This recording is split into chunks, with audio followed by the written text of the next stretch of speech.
Simplify है 3√12 plus 6√27। √12 कितना होता है?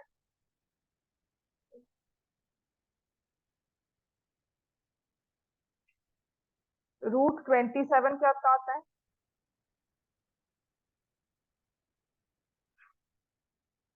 तो दिस इज 3 into 2√3 और 6 into 3√3।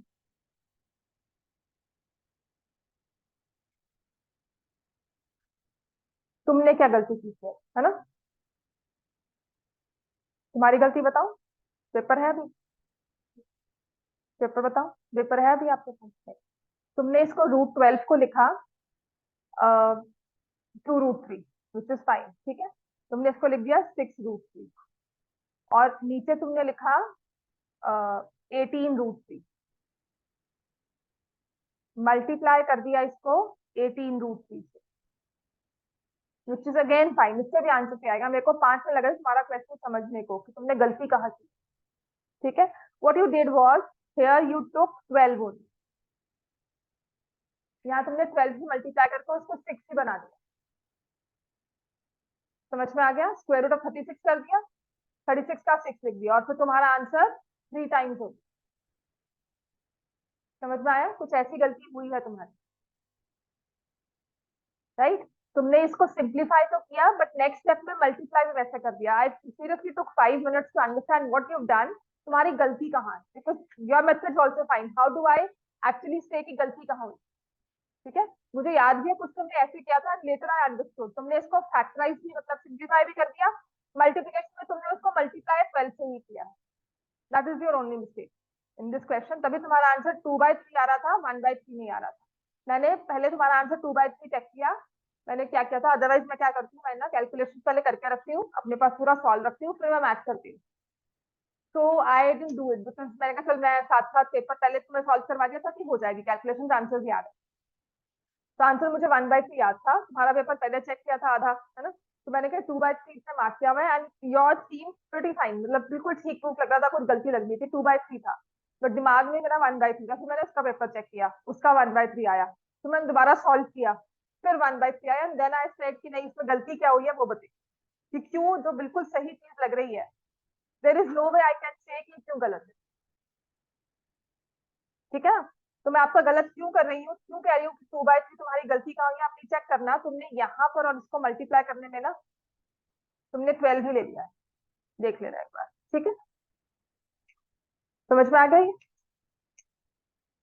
हो गया?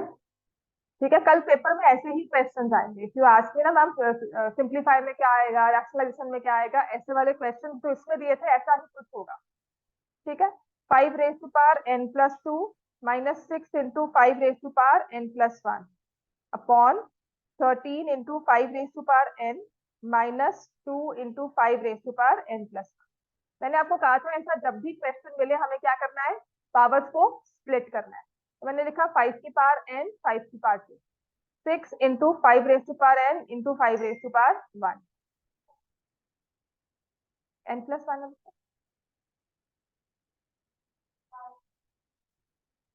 नहीं, 6 अलग है। हाँ, ठीक है। ऐसे ही 13 इंटू, अगर वो 6 के साथ होती है तो बेटा ऐसे लिखा जाए ब्रैकेट। ठीक है, इसका मतलब ये यही है कि 6 अलग है। अब तो समझ में आ गया? 13 इंटू कर लो solve, 5 raised to power n। सच में कहती हूँ देखा मत करो, चाहे क्वेश्चन आपने पहले भी किया हुआ है, जब मैं क्लास में कर रही हूँ दोबारा से, तो प्लीज इसको सॉल्व किया करो, बिकॉज इसी से यही है वो, ये क्वेश्चन को 100 बार करना। ठीक है, there was this very important line जो मैंने लिखी भी थी कहीं पर, ब्रूसली पता है ना आपको, है ना, बहुत फेमस था। तो कहता I fear not the man who practice 100 moves one time, but I fear the man who practice 1 move 100 times. मुझे अपने मैथ्स सब्जेक्ट में बहुत रेलिवेंट लगा। बैक इन आर टाइम हमने कोई आर डी शर्मा नहीं सॉल्व की थी, हमारे लिए कोई रेलिवेंट नहीं थी आर डी शर्मा, हमारे लिए सिर्फ एनसीईआरटी होती, एक्स्ट्रा बुक कोई नहीं मिलती थी। बैक इन 2000 की बात कर रही हूँ मैं, 90s में जल्दी से कोई किताब मिलती नहीं थी। यूज्ड टू से कि आर डी शर्मा है, आर एस अग्रवाल दिल्ली में फॉलो करते हैं, वो सॉल्व करो, यहाँ मिलती नहीं थी। बुक्स मार्केट कौन जाएगा, कौन लेकर आएगा, वहां पर भी मिलती है कि नहीं मिलती है, it's very, it was very difficult to secure books, because इतनी इजीली नहीं थी। प्लस बुक होती थी, एक्स्ट्रा बुक्स पेरेंट्स नहीं लेके देते थे, कहते थे नहीं एनसीईआरटी फॉलो करो। समझ में आ गया? तो बैक इन नया टाइम मुझे याद है 11th 10th में मेरे पास कोई आरडी शर्मा कोई एनसीईआरटी नहीं, कोई वो आरएस अग्रवाल नहीं थी। जो सर ने काम करवाया एक्स्ट्रा वो, प्लस अपनी एनसीईआरटी को ही हमने बार बार, उसके अलावा कुछ नहीं किया था। और वहीं से डाउट क्लियर हुआ। ठीक है, थोड़ा सा भी मैथ्स का दिमाग चलता है ना तो सिर्फ अपनी एनसीईआरटी बार बार सॉल्व करते रहो। चैप्टर 1 की एनसीईआरटी नहीं, उसमें कुछ नहीं दिया हुआ उसके उसमें जो मैंने क्वेश्चन करवाए हैं वो, इसमें एग्जाम्पलर सॉल्व करो। ठीक है, जैसे ये वाला क्वेश्चन है, practice it 5 times and then you, मतलब क्या है, हर बार एक नया डाउट दिमाग में आएगा, उस नए डाउट को क्लियर करोगे, हर बार कुछ नई चीज देखने को मिलेगी। And it's actually a relevant point कि एक चीज को 10 बार करते हो तो उसमें कोई नई चीज मिल ही जाती है। अब मैं एक क्वेश्चन बार करवाती हूँ, बार बार कराती हूँ, हर बार कोई नई गलती करता है। जैसे इस बच्चे ने क्या किया, इसने 5 रेज़ टू पावर n तो काट दिया। हाँ जी, अर्शमीत ने, उसको इतना अच्छा लगा ये 5 रेज़ टू पावर 1, उसने कहा ये तो ऐसे कट गया। अब ये गलती, मतलब मैं हर बार क्लास कराती हूँ तो मुझे नई गलती दिखती है, तो जब मुझे दिख सकती है तो आपको भी दिख सकती है। नहीं कटेगा बच्चे, ओवरऑल कटता है, बीच में माइनस साइन है। एक टर्म के साथ एक टर्म नहीं कटती, ओवरऑल हमेशा कॉमन लेके कटता है, ऐसे नहीं कटता ये चीज। आप क्या करते हो, 5 raise to power n common लिया आपने, उससे डिवाइड कर दिया। बेसिकली ये कटिंग का मतलब है आप पूरे न्यूमरेटर को, पूरे डिनोमिनेटर को 5 रेज़ टू पावर 1 से डिवाइड कर दिया। आपने इस टर्म को 5 रेज़ टू पावर 1 से डिवाइड कर दिया, ये क्या मतलब, ये ऐसा कुछ बना। अब बताओ आपने कितना क्वेश्चन चेंज कर दिया, ये था बस, इसको 5 रेज़ टू पावर 1 से कर। ऐसे ही 13 minus 2 into 5 raise to power 1 upon 5। How relevant this is, समझ में आ गया है ना? इसमें सच में ये कोई बड़ी बात नहीं है, ऐसी गलती होती है, आपकी स्टेज पे आप नहीं करोगे, आप नहीं समझोगे तो कौन करेगा, right? But this thing we need to understand कि गलत क्यों है ना? आप अश्वित ने की नहीं गलती, ये की जो मुझे दिखी कि इन बिटवीन, ये बहुत बच्चे करते हैं, तुम अकेले नहीं हो, तुमसे पहले भी बहुत बच्चे हैं जो करते हैं। ठीक है, आज भी मैं सच में क्लास का हाईलाइट करती हूँ उस बच्चे की, आपके 10th का बच्चा है यहाँ पर, डीपीएस का, उसने किया हुआ, कहता मैम 2 इंटू 3 अपॉन 3 माइनस 2 है, या 2 इंटू 5 कर लो, तो ये 2 और 5 कट गए, ये 2 और 2 कट गया, ये करता है वो। और आज भी जब मैं क्लास में क्वेश्चन करवाती हूँ ऐसा कुछ आए तो मैं काट देती हूँ, और वो कहेगा नहीं नहीं मैम नहीं कटेगा, मैंने कहा याद है ना नहीं कटेगा, हाँ, राइट? तो ये चीज समझनी है, ये कंफ्यूजन आती है दिमाग में, प्लीज जब आप सॉल्व करोगे तभी आएंगी, यहाँ पे सॉल्व करोगे उसको गलत करोगे तभी समझ में आएगा कि ये नहीं होता, क्यों नहीं होता, बिकॉज आप डिवाइड बाय 2 कर रहे हो। कहाँ पे? नहीं बेटा, माइनस का साइन नहीं है, ये इसके साथ है। कहाँ पे? यहाँ? नहीं नहीं, 5 ही है, इंसल्ट है।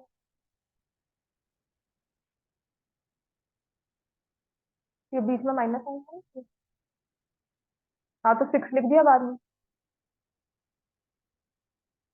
6 इंटू 5 या 5 इंटू 6 क्या आता है, प्रोडक्ट इज कम्यूटेटिव है ना? तो आप 6 इंटू 5 करो, हाँ, डिविजन इज नॉट कम्यूटेटिव, अगर तुम मुझे ये कहोगे और ये, तब मैं बिल्कुल गलत। समझ में आ गया?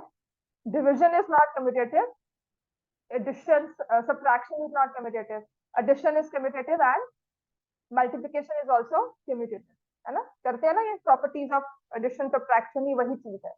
आपने 6 5 लगा तब भी 30 आएगा, 5 की टेबल में 6 किया तब भी 30 आएगा। ठीक है, ये क्लियर हो गया?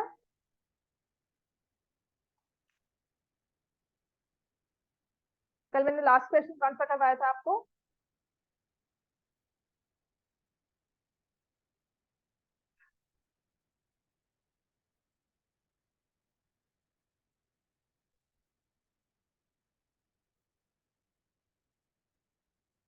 वो तो अलग था, उसके पहले हाँ,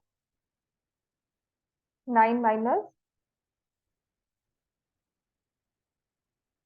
हाँ ठीक हो गया था ना वो फैक्टराइज सॉल्व। अब इसके बाद ये वाला देखो, if you can do this, ये है कुछ इस तरह से, x minus 2y minus x square plus 4y square. Factorise करना है इसको भी। बेटा ये पेपर रख लेना, वैसे तो मैंने ग्रुप में शेयर किया हुआ है, क्या है ना, टेस्ट पेपर। इन केस नहीं है फिर भी रख लो इसको।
इसमें क्या लगता है क्या बनेगा? ग्रुपिंग करेंगे। और तो क्या समझ में आता है ना। अब स्क्वायर की सिर्फ दो टर्म्स है। कौन सी? X square plus 4y square, और ये है x-2y। कुछ समझ में आया? x-2y।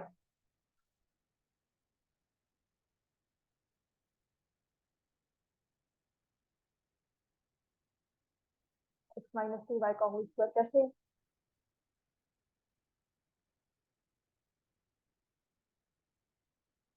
जब होल स्क्वायर होता है तो कितनी टर्म्स होती है एक्सपेंशन में? तो यहाँ कितनी है? ठीक है।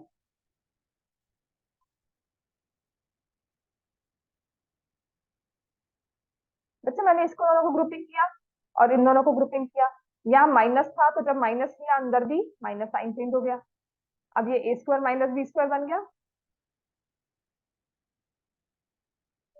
अब समझ में आ गया? तो भी मैंने कहा था थोड़ी सी प्रैक्टिस की जरूरत है इसको। बस दिमाग की बत्ती जलनी चाहिए जब आप ये क्वेश्चन देखते हो।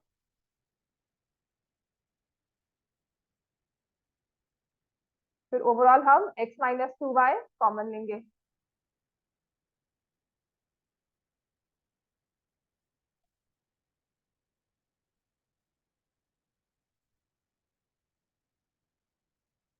ठीक है, क्योंकि माइनस बाहर है तो -x-2y हो जाएगा।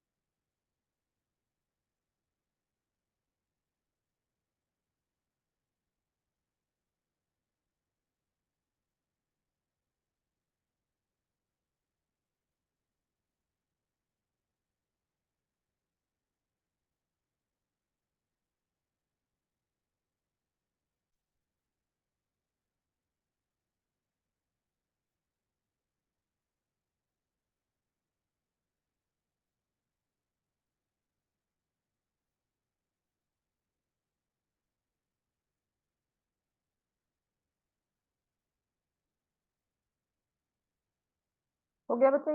Next question. हाँ चले गए ट्यूशन, जाओ sir. a into a-1 minus b into b-।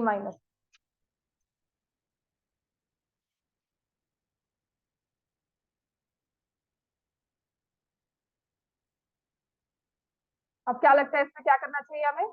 Multiply. Class में करवाया था क्या ये? हम्म।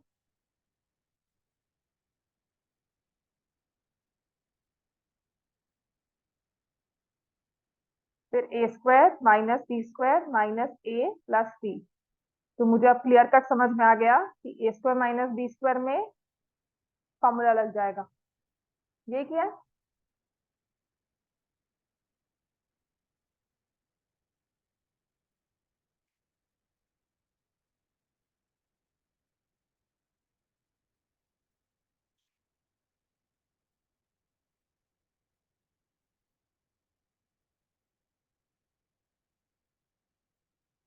समझ में आ गया? नेक्स्ट बताओ। नेक्स्ट क्वेश्चन लिखो। X cube minus 5x² minus x plus 5।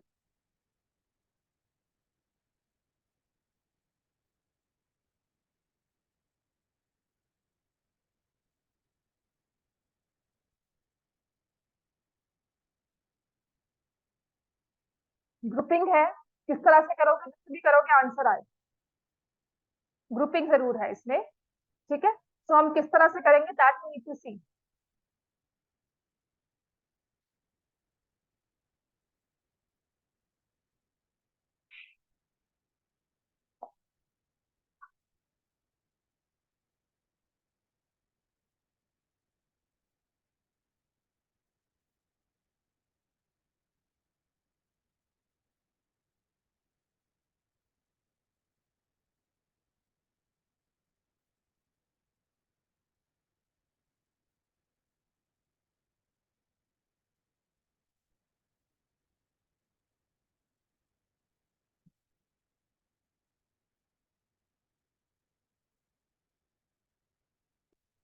ए माइनस बी मैंने कॉमन ले लिया,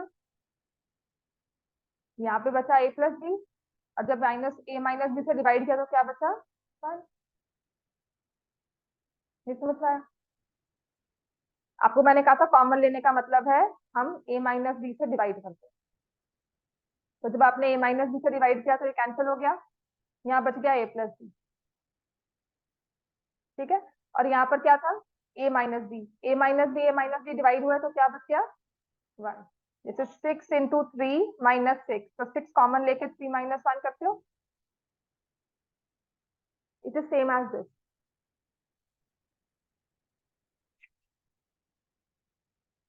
समझ में आ गया बेटा? नेक्स्ट था 5x³ - 5x² - x plus 5।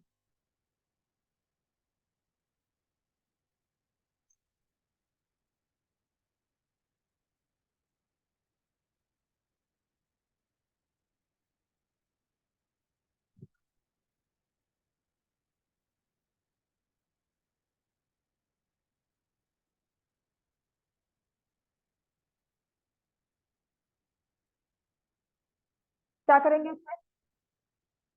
Arshmeet कौन सी टर्म लेंगे?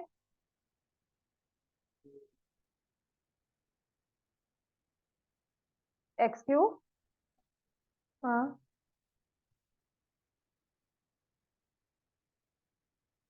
आपने इस तरह से कर लिया वो भी ठीक है, अगर इन दोनों को भी कर लेते तब भी ठीक होता। ठीक है, विच इज फाइन, ये भी ठीक है। यहाँ पे क्या कॉमन लेंगे? x कॉमन लिया तो क्या आ गया? x² - 1। यहाँ कितना कॉमन लिया? 5। अंदर क्या आ गया? तो अब मैंने किया x - 5 x² - 1। What is x² - 1?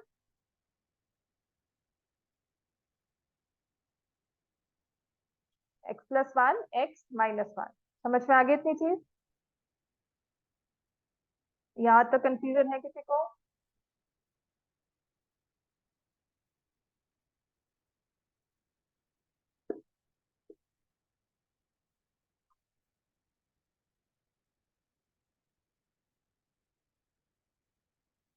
करवाऊं आगे?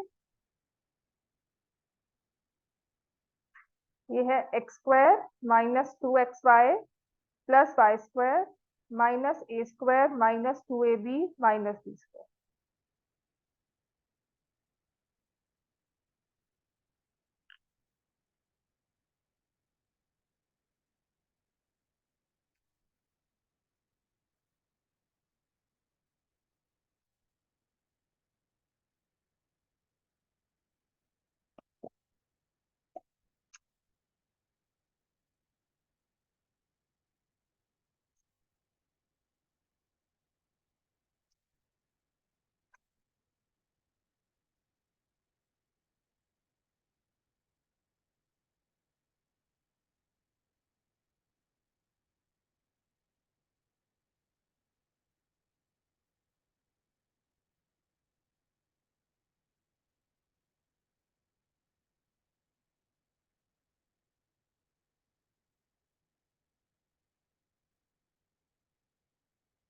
किन किन टर्म्स की ग्रुपिंग करेंगे यहाँ पे?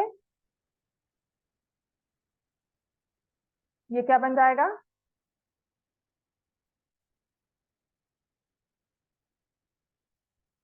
और ये क्या हो जाएगा? a minus b, minus common लेंगे तो सारा a square plus 2ab plus b, ऐसे आ जाएगा। ठीक है ना, तो ये क्या बन जाएगा? a plus b. देखो अब ये क्वेश्चन देखने में लगता है इजी है, सिर्फ एक माइनस की वजह से गलती आ जाती है। ठीक है, तो एक बार प्लस, एक बार माइनस, एक बार प्लस, तो हम लिखेंगे इसमें x माइनस वाई ए प्लस बी, फिर दोनों के बीच में प्लस का साइन, फिर x माइनस वाई ए प्लस बी, दोनों के बीच में माइनस का साइन, और जब माइनस का साइन डालेंगे तब हम इसको ब्रैकेट्स में रखें। समझ में आ गया? तो x minus y minus y plus a plus b, x minus y minus a minus, clear हो गया?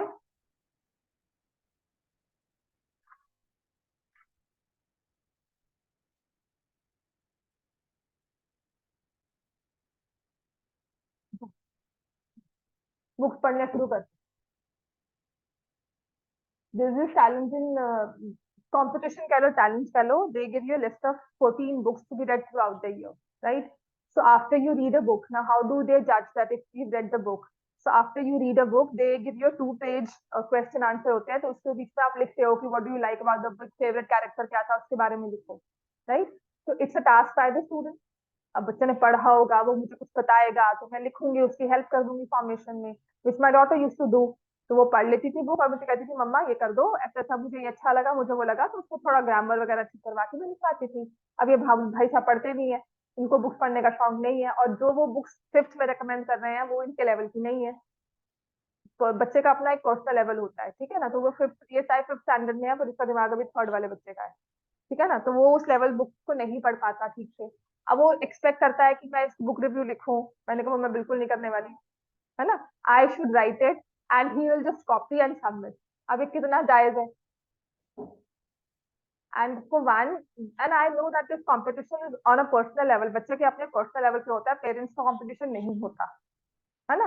अगर बच्चा खुद अवेयर है, खुद पार्टिसिपेट करना चाहता है, तो वो बुक पढ़े, पढ़े टाइम निकाल कर अपना सब कुछ छोड़कर, उसके बाद फिर मुझे कहे कि मम्मा लिखवा दो, तो मैं लिखवाऊंगी। अब वो कहे कि नहीं मैम ने कहा है सबमिट करना है तो आप लिखो और मैं लिख कर दो और सबमिट कर मैं कॉपी कर लूँ, तो मैंने बिल्कुल नहीं करूंगी, बिकॉज मुझे गुस्सा आता है वो करते हुए, extra work. So that I don't like reading books, पर मेरे पास अब उतना दिमाग नहीं है कि मैं लेजर रीडिंग कर सकूँ। प्लस वो बुक्स को मैं पहले 100 पेजेस की बुक 1 घंटे में फिनिश करती थी, अब नहीं होती। अब वो लेवल नहीं, मतलब वो फ्री माइंड इतना नहीं रहा अब, इसीलिए। एंड मोर सो आई से आई पर्सनली बिलीव कि कंपटीशन पेरेंट्स का नहीं होता है, बच्चों का होता है, तो उसी लेवल पे रहना चाहिए, है ना। हाँ, this is one of the major issues. एक ना सिटी बनाने को कहा गया था लास्ट ईयर, बच्चों को वो सिखा रहे थे 3D शेप्स। तो 3D शेप्स यूज करके ना घर से आपने बॉक्सेस इकट्ठे करके, जो आपके शू बॉक्स होता है, कुछ होता है, उसको इकट्ठा करके you have to plan a city, fine.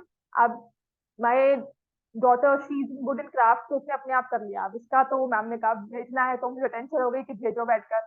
अच्छा पहले फ्री टाइम था तो I use to invest time in it, कि मैं बनाती थी और यहाँ से इकट्ठा कर वो कर और कुछ भी, बिकॉज थोड़ा डिजाइनिंग मैंने सीखा हुआ है, तो मैं शेप्स भी बना लेती थी, क्यूबॉइड पूरे पेपर से मैं बना सकती हूँ विदाउट कटिंग। ठीक है, cuboid, even a cylinder, if you give me a paper I can draw, I can actually draw cylinder, ऊपर कवर कर दूंगी लिड्स के साथ, उसे प्रॉपर 3D शेप में कुछ भी बना सकती हूँ, राइट। तो मैं बना देती थी ना, chair a table with paper I can draw, cuttings के साथ कॉस्ट, ठीक है। और कटिंग्स भी ऐसा नहीं कि एक एक स्ट्रिप कट करूंगी, एक स्ट्रिप लिया उसको रेक्टेंगल की तरह फोल्ड कर दिया, वो सीखा हुआ है हमने विद लिड्स वगैरह, ठीक है, वो मैं कर देती। अब नहीं होता, अब क्योंकि माइंड फ्री नहीं होता, अब होता है ये काम कर लो, वो कर लो, या पेपर चेक कर लो, या फिर क्वेश्चन देख लो, तो उस टाइम में ना मैं नहीं करती। तो इसने मुझे वो दी, सिटी दी, तो हमने बहुत बेसिक, जितना जितना मुझे इसने सामान इकट्ठा करके दिया उसको कवरिंग करके I drew and I said city go. Now somebody posted in the group और बहुत अच्छा, उसको लग रहा था कि उसने हफ्ता लगाया है, ठीक है। So there was actually a parent who said that is this a competition for the kids or for the parents? Cos उसका सिटी डिस्प्ले होगा, बड़े अच्छे मार्क्स मिलेंगे उसको, या मार्क्स नहीं मतलब एक अप्रिसिएशन मिलेगा, but what about the students who done it themselves, right? और फिफ्थ स्टैंडर्ड के बच्चों से आप इतना हाई लेवल नहीं सोच सकते जो वो सोचते हैं, ठीक है ना? तो इसीलिए ना, तो तब से मैंने कहा नहीं, मैं पार्टिसिपेट नहीं करने वाली हूँ, मतलब बिकॉज नहीं, उनको उनको क्रिएटिविटी, उनको क्रिएटिव होने दो, let it be the project by him rather than by me. अपने टाइम में हमने पढ़ाई कर ली, अब इनका टाइम है, late it B bye them, जितना वो करते हैं कंफर्टेबल है उतने में करने दो। हाँ, जब आपके लेवल पे आते हैं, 9th 10th के लेवल पे, तब हमारे लिए क्या होता है, देख एज अ पेरेंट्स बात कर रही हूँ, तब मेरे लिए क्या होगा, अभी मैं प्रेशर नहीं डालती स्टडीज का, ठीक है? If they have 50 marks paper और ये 30 भी लेके आता है ना, तो आई am happy if he is happy, ठीक है? उसने उतनी तैयारी की है, उतनी स्पेलिंग मिस्टेक्स है सब। अगर वो 48 मार्क्स लेकर आती है, लेकर आता है और कहता है कि 2 मार्क्स कट गए और रोता है उसके लिए, तो मेरे लिए वरी होगा कि चल उसको मेहनत और करवा। बट 48 में भी अगर वो हैप्पी है, क्या happy with 48, it's okay, then I am okay with. आपके स्टेज में क्या होता है कि उस 48 मार्क्स की वैल्यू है, वो थ्रू आउट जो भी हमारा एजुकेशन सिस्टम है उसमें वो 48 थ्रू आउट कैरी होंगे। तो why not work with you guys, make you little work extra, practice करवाऊं आपको थोड़ा सा, आप पे ध्यान देकर आपको वो 50 पर लेकर आऊं।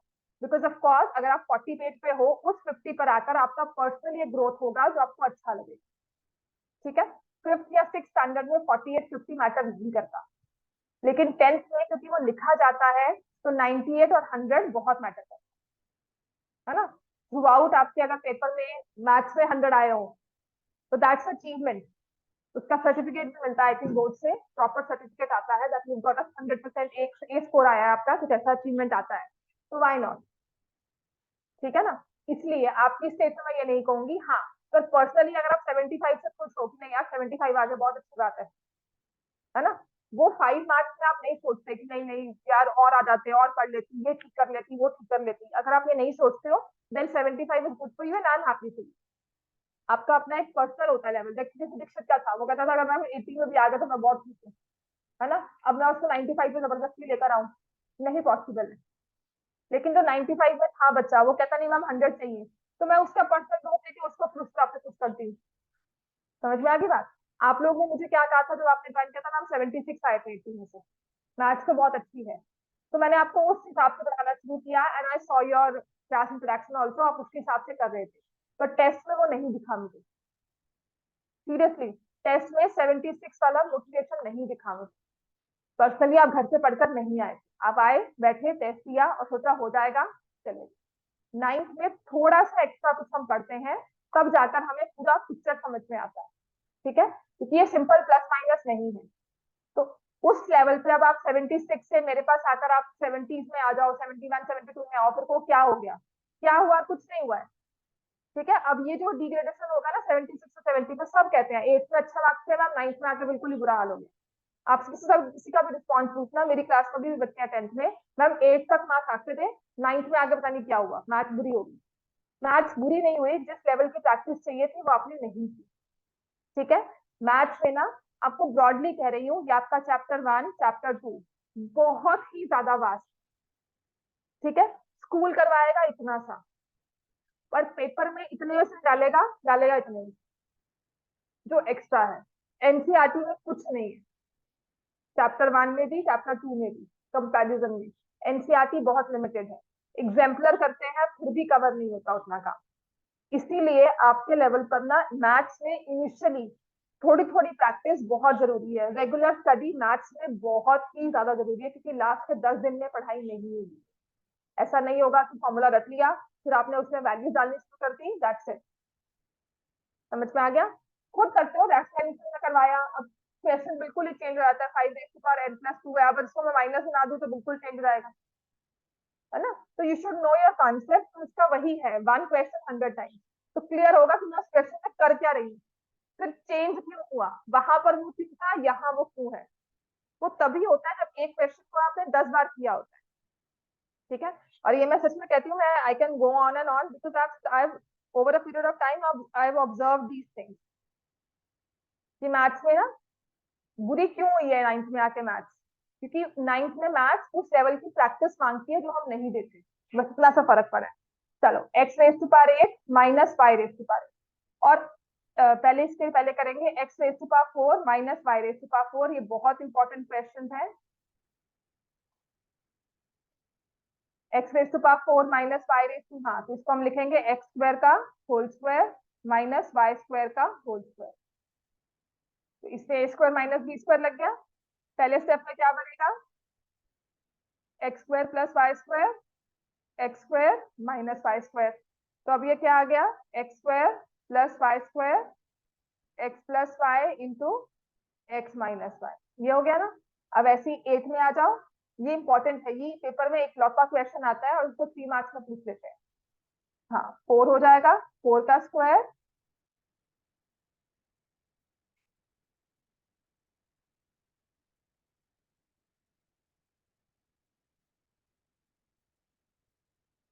8th में भी करवा देते हैं पर 9th में भी, ठीक है। काफी स्कूल पता क्या है, 8th और 9th में फर्क कितना है स्कूल का। 10th पता है एक सिस्टमैटिक है, और बोर्ड का पेपर सबके लिए सेम आएगा, है ना। जो केवीएम में बोर्ड है वही पेपर वही बीसीएम का होगा। तो 10th को स्ट्रीमलाइन करना बड़ा आसान है। 9th को ना पढ़ाना मुश्किल थोड़ा क्यों है, क्योंकि हर स्कूल का डिफरेंट एक है। वो मैम ने उसको एक एक्स्ट्रा करा दिया, जैसे वो 3 नंबर वाला करा दिया किसी एक स्कूल ने, है ना। तो फिर मैं तो करवा दूंगी, फिर क्या होगा जिसने 2 लेवल किया होगा वो कंफ्यूज होकर ऑर्डर जाएगा कि ये क्या हो गया। फर्क इतना है और कुछ नहीं। तो these two questions are very important, easy भी है इंपॉर्टेंट भी है, और कुछ ऐसा इस तरह से भी होते हैं ये। एक और करवाऊं, ये तो बेसिक है ना, ये तो समझ में आ गया, लिख लिया हमने ये दोनों। फिर ऐसा कुछ है देखो, 9x⁴ minus x square minus 12x minus 36, एक ये है और एक ये वाला। लेट मी सी ये वाला होता है कि नहीं। a⁴ minus b⁴ plus 2b² minus 1, ये बहुत इंपॉर्टेंट है, ये ना स्क्वायर में भी आ जाता है, तो समझ नहीं आता करना क्या है। वो भी क्यों, क्योंकि हमें लगता है पहले दो टर्म्स में स्क्वायर लग जाएगा। पहले तो ये वाला करो, इसमें ना इंडिविजुअल टर्म्स पे फोकस किया करो। 9x⁴ x square 12x 36।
हाँ जी, 9x⁴ minus x square minus 12x minus 36, क्या लगता है इसमें,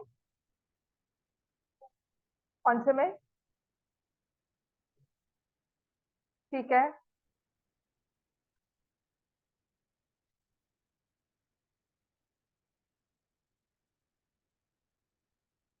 ये किया तुमने, ठीक है चलो। उसके बाद एक्स स्क्वायर, यहाँ पे क्या लिखा, 3x+1 3x-1। अब क्या करेंगे, अब आ गया डेड एंड, इसका मतलब ये ग्रुपिंग नहीं चलेगी। अब देखेंगे अब क्या करें, ठीक है। मतलब ये हो गया हमारा गलत, इसको ऐसे कट करेंगे, फिर देखेंगे और क्या करें, ठीक है। तो देखो, can you see these three terms,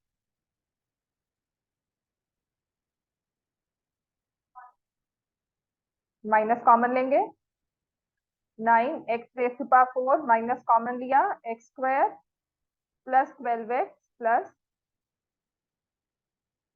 ठीक है ना। अब ये सिर्फ समझने की बात है कि 12 भी लिखा, 36 6 का स्क्वायर है, 12 is 6 into 2, तो शायद हाँ आइडेंटिटी लग जाए। बिल्कुल,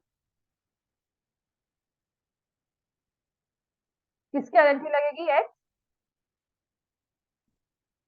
प्लस 6 होल स्क्वायर। अब 9x स्क्वायर हो जाएगा ना, sorry 9x race to power हो जाएगा 3x स्क्वायर का होल स्क्वायर। अब लग गया a square minus b square.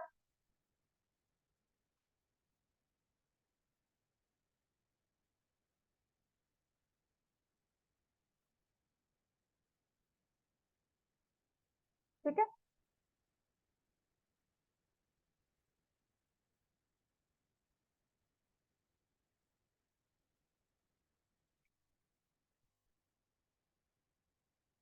हाँ कैसे कॉमन लेंगे बता, कहाँ पर कॉमन लें? हाँ किसमें? हाँ क्या, कौन से में 3x स्क्वायर कॉमन लें?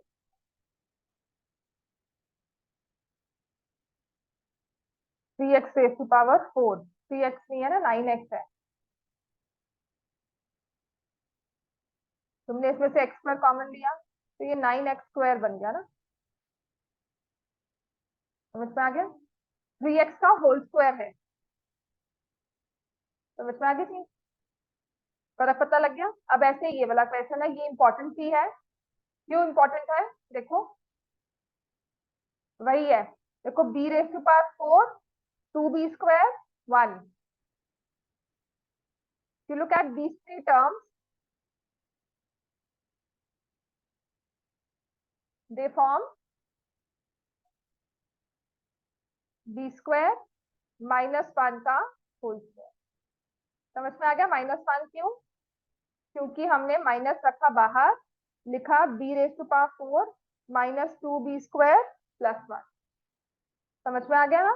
माइनस बाहर रख के साइन चेंज हो जाएंगे, a रेस टू पावर 4, तो ये b स्क्वायर माइनस 1 का होल स्क्वायर बन गया। अब फिर से लग जाएगा a square plus b square minus 1, a square minus b square plus 1। समझ में आ गई ये चीज? ठीक है, अब इसमें ट्राइनोमियल्स करवाऊंगी थोड़े से।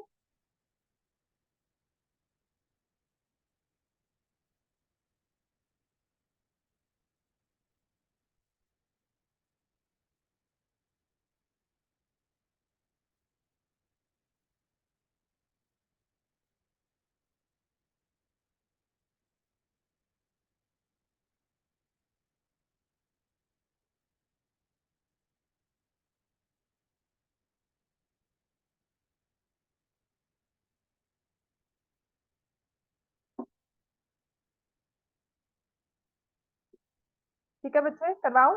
अब ए स्क्वायर माइनस बी स्क्वायर के काफी हो गए, इतने रिवाइज कर लेना, इतने ही रिवाइज कर लोगे, बाकी सब भी क्लैरिटी आनी शुरू हो जाए। ठीक है, मैं आपको काफी आगे तक करवा दिया क्वेश्चन ये। अब आते हैं ट्राइनोमियल्स में भी, जब स्प्लिटिंग ऑफ मिडिल टर्म करते हैं ना, तो उसमें भी वेरिएशन कैसे आती है। सबसे पहले तो इंपॉर्टेंट वाला क्वेश्चन ये है, शायद आपकी एनसीईआरटी में भी हो, 84 minus 2r minus 2r square. इसको फैक्टराइज करना है ट्राइनोमियल में, और परफेक्ट स्क्वायर पहचानने में ट्राइनोमियल में दोनों में क्या होगा। इसमें स्क्वायर की एक टर्म होगी ट्राइनोमियल में, और दूसरी वाली most of the time perfect square नहीं होगी। उसमें 36 25 81 1 to 1 ऐसा कुछ दिख जाएगा। समझ में आया? एक तो स्क्वायर दिखेगा दिखेगा वेरिएबल वाला, एक नंबर वाला स्क्वायर भी आपको पक्का दिखेगा, 25 दिख जाएगा, 16 दिख जाएगा, तो आपको पता है कि स्क्वायर बन जाता है। ठीक है ना? तो यहाँ पर I can see 84 is not a perfect square. अगर मैं यहाँ से सोचती हूँ कि 2 कॉमन ले लूं, तो 42 भी परफेक्ट स्क्वायर नहीं है। ठीक है, फिर मैं क्या करती हूँ, 2 लेने के बाद minus r square minus r plus 42 terms को रीअरेंज कर दिया। तो जब भी स्प्लिटिंग करनी है ना, मैं हमेशा टर्म्स को रीअरेंज करती ही हूँ। I always get the highest power to the first, leading coefficient बनाते हैं। फिर अगर स्प्लिटिंग जो लीडिंग कोएफिशिएंट है अगर वो माइनस में हो तो मुझे वो पसंद नहीं है, मैं उसको प्लस में बनाती बनाती हूँ। So it is something like I treat every question equally. मैंने एक चीज याद की हुई है कि a स्क्वायर एक x स्क्वायर होता है ना, a वाली टर्म हमेशा पॉजिटिव होती है, तो उसको पॉजिटिव बनाना है हमें. ठीक है. So now it be easy for me to factorise. -42 को फैक्टराइज किया, -7 + 6. समझ में आ गया?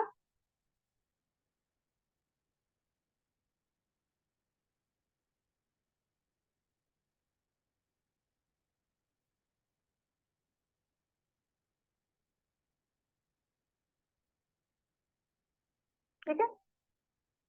और के बुक्स में ना आपको दिख जाएगा, 2 तो बाहर है, r+7 लिखा हुआ है, ये 6 - r है. समझ में आ गया क्या हुआ है? ये माइनस इसके साथ मल्टीप्लाई करके साइन चेंज कर. ये इंपॉर्टेंट क्वेश्चन है, एनसीईआरटी में भी दिखेगा और बुक में भी है, ये पेपर्स में भी आता है.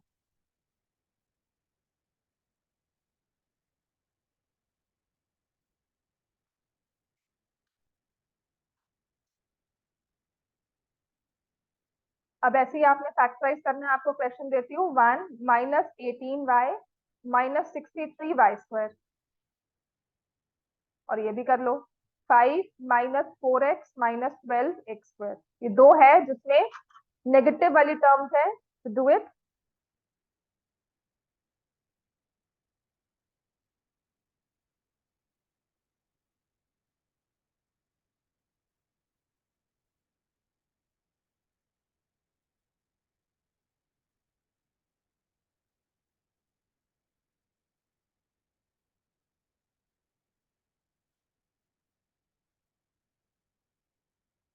अप्रैल. फर्स्ट में से आप क्लास 4 to 5 हो जाएंगे. ठीक है ना? हैप्पी. फर्स्ट में से क्लासेस 4 to 5 हो जाएंगी.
ठीक है. अब आते हैं 1 -18y -63y². तो आपने लिखा -63y² -18y+1, माइनस कॉमन ले लिया. 63y² +18y -1. अब फैक्टर्स करो. वही तो मुश्किल है. 63 देखो फैक्टर्स कैसे होते हैं. 63 1 × 63 2 के टेबल में आता है. 3 के टेबल में 3 इंटू. मिल गए. मिल गए फैक्टर्स. बस ये तो था. Just don't look at the number, को लिखा करो, उसके फिर फैक्टर्स करने शुरू करो. -63y². 18 चाहिए ना मुझे, तो क्या हो जाएगा? प्लस में 21 आएगा कि माइनस में? +21y -3y-1. समझ में आ गया आज?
ठीक है, अब हम करेंगे माइनस, यहाँ पे कॉमन लिया 21y, तो इट बी 3y प्लस 1, या -1 कॉमन लिया 3y plus 1, 21 minus y,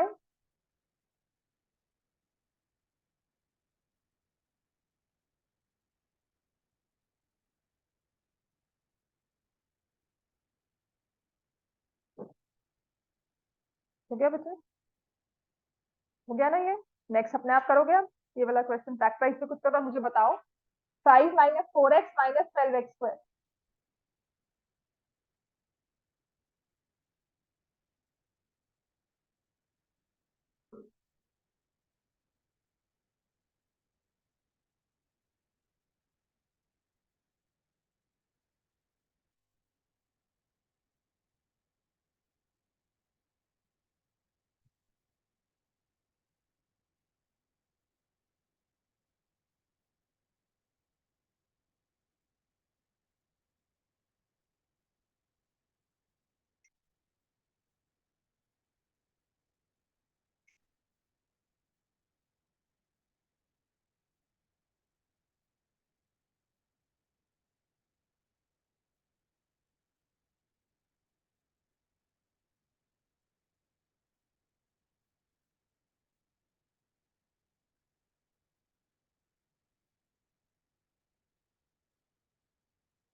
5 minus 4x minus 12x²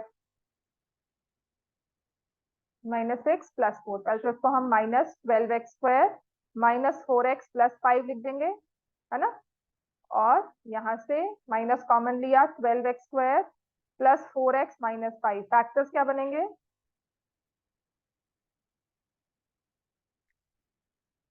12 5 जा 60।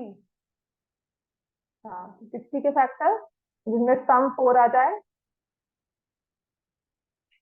पता है, जब नहीं समझ में आए तो क्या करो, 60 लिखा है ना तो 2 से करो, 2 × 30, 3 × 20, 4 × 15, 5 × 12, 6 तो बन गए कौन सा?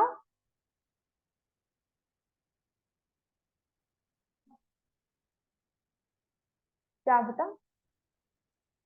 कैसे मतलब कहाँ से स्टार्ट किया? वैसे आप इसको मल्टीप्लाई करते हो ना, इस वाली टर्म को और इस वाली टर्म।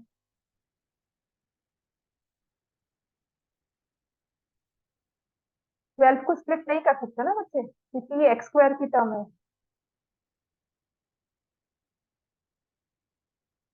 समझ में आ गया? फैक्टर्स बन गए। अर्शमीत, आपके बन गए फैक्टर? हाँ, समझ में आ रहा है तुम्हें? हम्म, ये हो गया। माइनस कॉमन लिया, यहाँ से मैंने 2 कॉमन ले लिया, 2 कॉमन लिया 2x, 6x + 5 -1 कॉमन लिया 6x + 5। ठीक है, तो माइनस बाहर रखे, it will be 2x - 1 6x plus.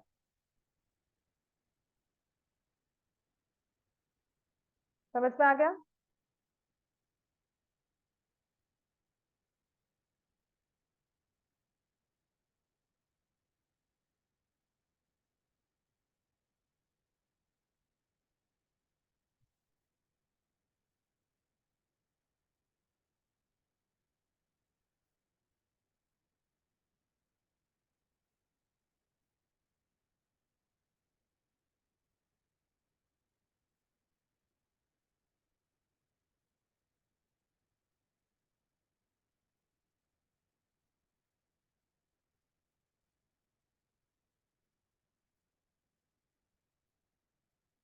समझ में आ गया बच्चे, है ना।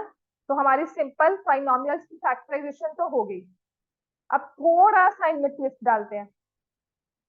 ठीक है, तो सम टाइम हो गया। अब सिंपल ट्राइनोमियल भी आता है, अगर आ गया तो वो हम कहते हैं बोनस ही है ना।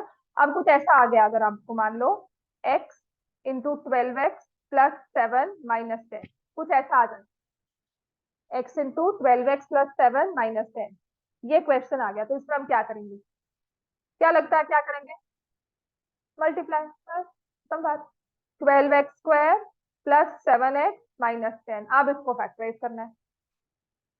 मतलब हम उस क्वेश्चन पर सोचते रहते हैं यार ये एक्स से मल्टी मतलब करना क्या चाहिए।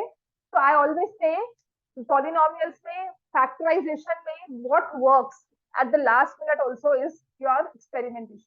उसको एक्सपेरिमेंट तो करो ना, मल्टीप्लाई करके देखो क्या पता कुछ हो जाए। और है क्या हमारे पास इस क्वेश्चन में उसके अलावा, और है क्या? राइट। तो जैसे पेपर में आया तो बच्चे ने पूछा मल्टीप्लाई करना था, मैंने कहा और कर क्या सकते थे इसको बैठ करवा, या तो ना कि मैं कुछ कॉमन निकालती या प्लस होता या डिवाइड होता। The only step for me to do was multiplication. अब ये आ गया 120, 120 के फैक्टर्स करो। एक तो 12 इंटू 2 दिखता है, 10 दिखता है। एक 4 इंटू 3 इंटू 10 हो गया, 4 इंटू 3 इंटू 2 इंटू 5, 7 नहीं बना ना?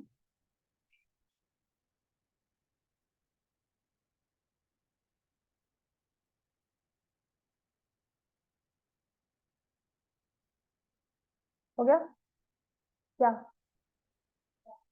बताओ 5 नंबर बने, बस आ गया 8 and 15।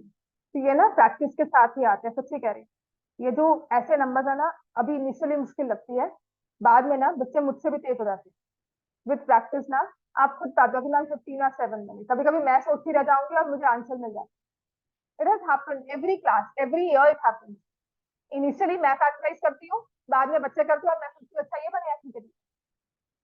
Right, this is a fact and this is something जो अभी हमने मतलब एक होता है ना डिमोटिवेट कराना कि मैम बन तो रहे नहीं है, कैसे बनेंगे, हमें कैसे पता लगेगा।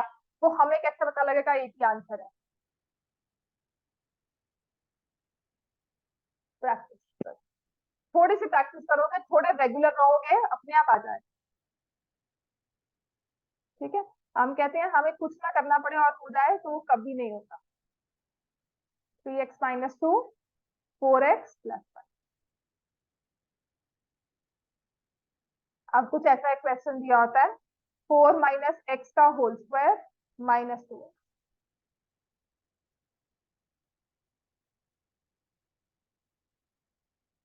करो।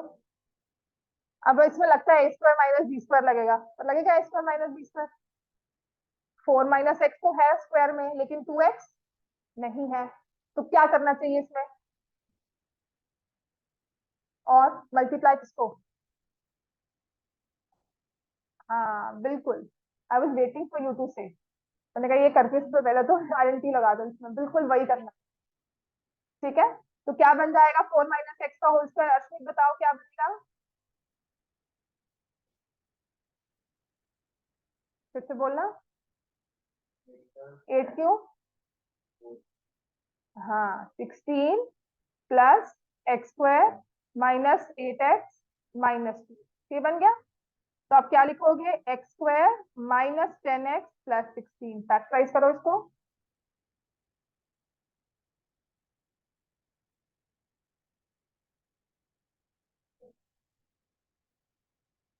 बन गया ना? मैं सोच रही थी, मैं कहीं और किसी और ट्रैक पे चली गई थी and I forgot about the question, और तुमने फैक्टर बना दिए। एंड सीरियसली इट हैपेंस, क्योंकि मैं 4 और 4 सोच रही थी, मैंने कहा क्वेश्चन गलत है शायद, परफेक्ट स्क्वायर कैसे हो गया ये? हो गया ना?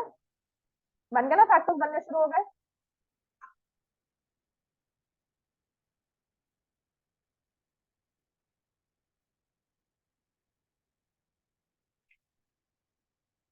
इसलिए तो अप्रैल टू मई के आफ्टरनून होते हैं ना, ये बहुत ज्यादा वो होते हैं। चलो इतना हो गया बच्चे सबको, समझ में आ गया। अब इसमें थोड़ा सा वेरिएशन डालते हैं। वेरिएशन कैसा होता है? ठीक है। आपका लगेगा स्प्लिटिंग ऑफ मिडिल टर्म ही, लेकिन कैसा होगा? हो गया बच्चे सबका? लिख लिया? लिख लो इसको।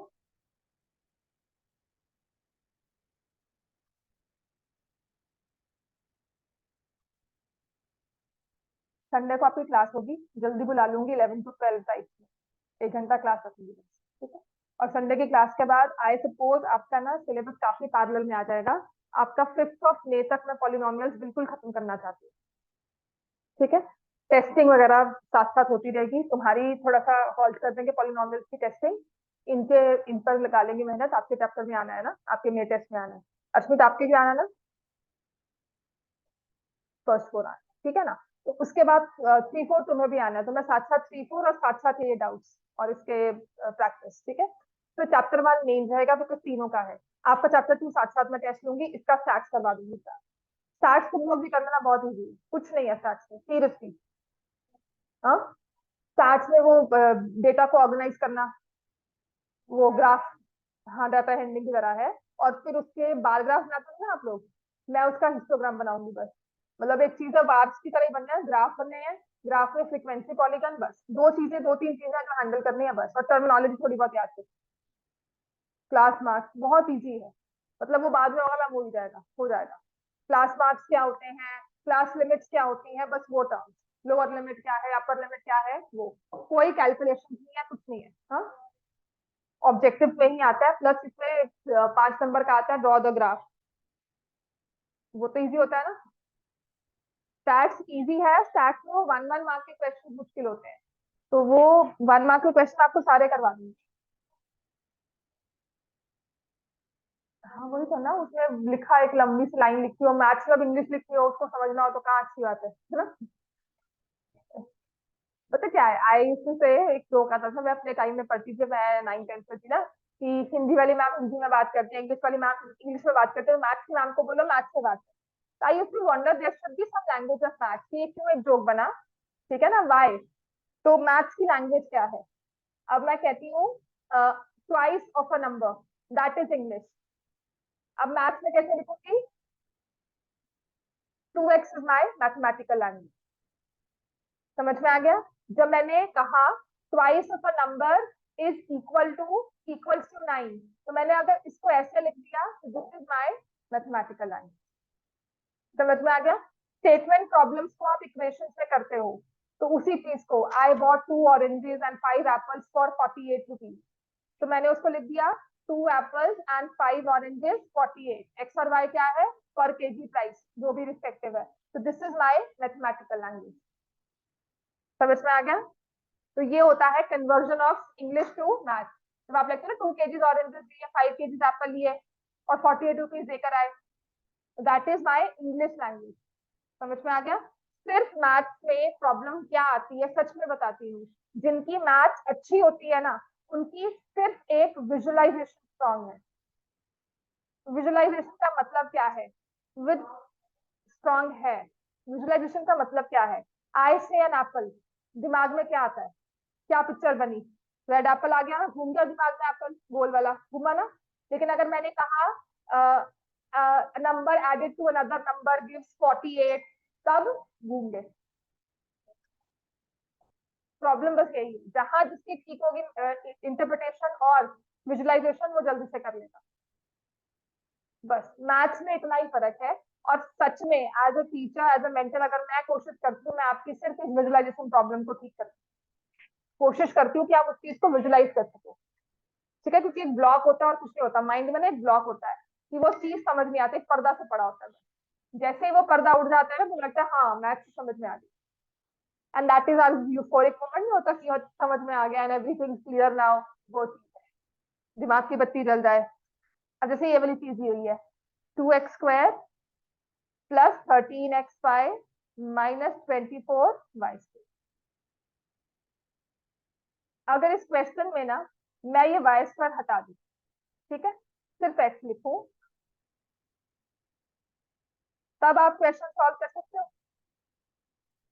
देखो फैक्टर्स क्या बने,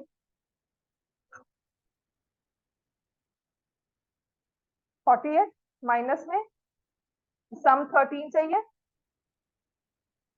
तो 2 into 24, 3 से मल्टीप्लाई होता है, 3 into बन गया, फैक्टर्स बन गए कौन से, 16 and 3। अब वही काम वाई स्क्वायर ने आके कर दिया, तो आप इसको यहाँ पे लिखोगे 2x² plus 16x minus 3x minus 24। बस वाई स्क्वायर ने आके क्या किया, आप यहाँ पे वाई स्क्वायर अगर लगा दोगे तो वो कहेगा बस इसको भी यहाँ पे रख दो।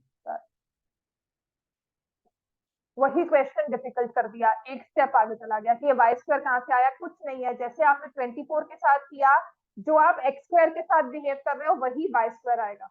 कि अगर मैं कल 16xy और 3xy को मल्टीप्लाई करती हूँ तो मेरे पास 48x² वाई स्क्वायर है। समझ में आ गया? तो ये हो जाएगा 2x कॉमन लिया, x plus 8y minus 3y common लिया, x प्लस 8y। बस इतना सा काम है। तो sometimes not always they give you a question of splitting in which another variable is there, so don't get confused। वो सिर्फ जैसे x के उस वेरिएबल को हटा देना जो आपको लगता है ना कांस्टेंट टर्म है, वाई स्क्वायर अगर अच्छा लग रहा है, बी स्क्वायर लग रहा है, तो एक वेरिएबल को हटा के वो क्वेश्चन सॉल्व करना। समझ में आ गया? ठीक है, ऐसा ही एक ये क्वेश्चन दे दूं मैं आपको, कर दूं आगे।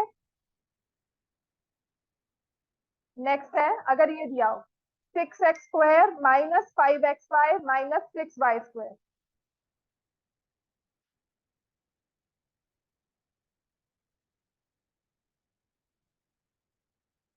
और समटाइम्स ऐसे भी दिया होता है x² y² minus 8xy minus 48।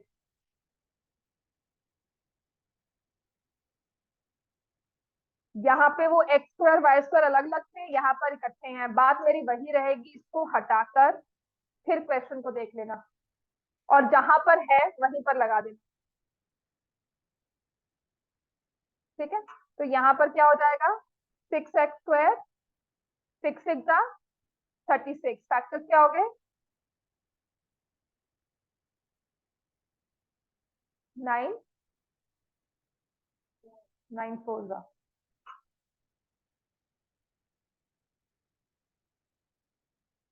ठीक है ना?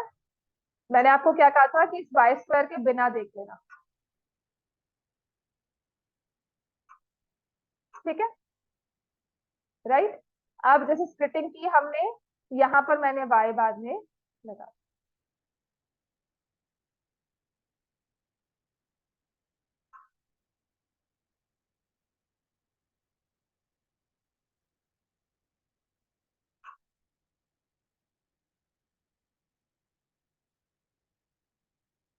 Three x plus 2y 2x minus 3y।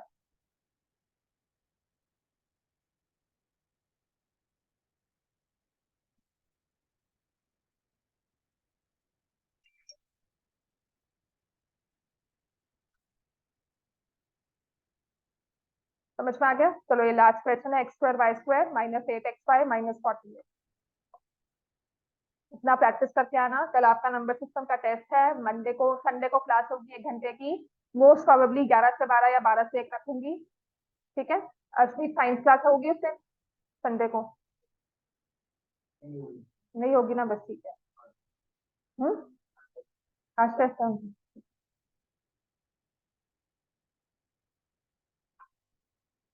तो यहाँ से x² y² minus 8xy minus 48, factors क्या हो जाएंगे 48 के,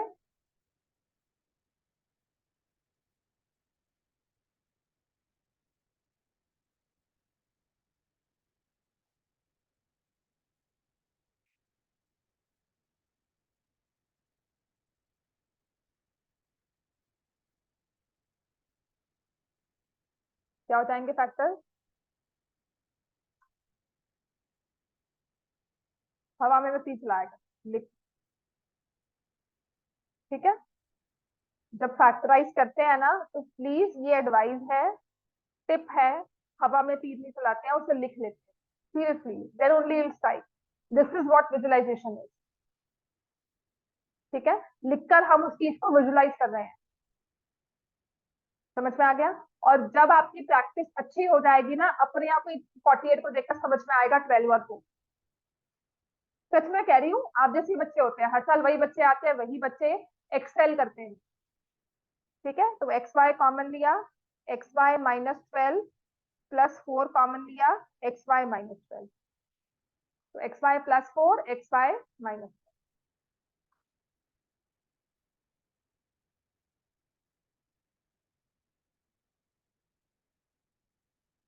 समझ में आ गया बच्चे?